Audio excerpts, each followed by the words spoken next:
Many scientists believe that God doesn't exist, but some other scientists believe that God exists.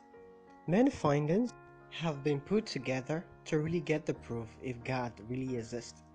But there are many questions scientists can never answer. 1. Why do we dream? 2.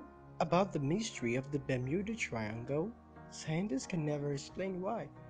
What happens to people after they die? And the mystery behind love and hatred in humanity.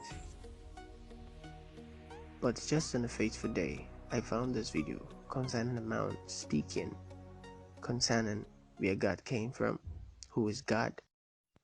Here is him. I want you to fill in the story of the rest of the beginning of the universe. God, spiritual matter, impact on material matter. Okay, so 2 questions. All right. Go ahead.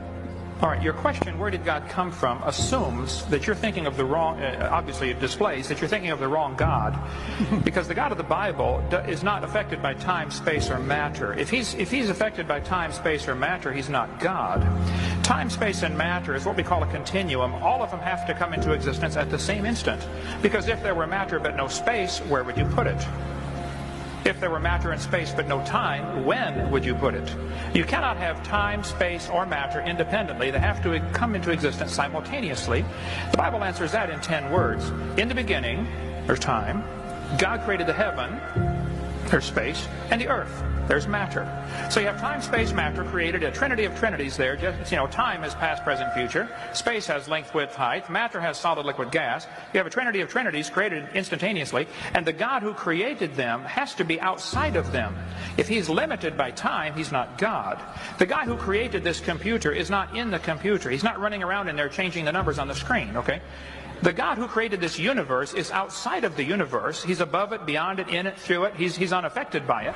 So He didn't only stop there. He went further to explain that the idea of spiritual thoughts cannot have any effect on material body was wrong. Here is him again.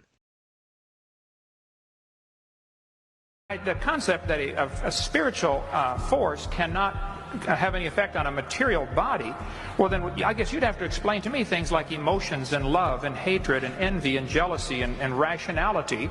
I mean, if your brain is just a random collection of chemicals that formed by chance over billions of years, how on earth can you trust your own reasoning processes and the thoughts that you think? Okay, so your question, where did God come from, is assuming a limited God. And that's your problem. The God that I worship is not limited by time, space, or matter. If I could fit the infinite God in my 3-pound brain, he would not be worth worshiping, that's for certain. So that's the God that I worship. Thank you.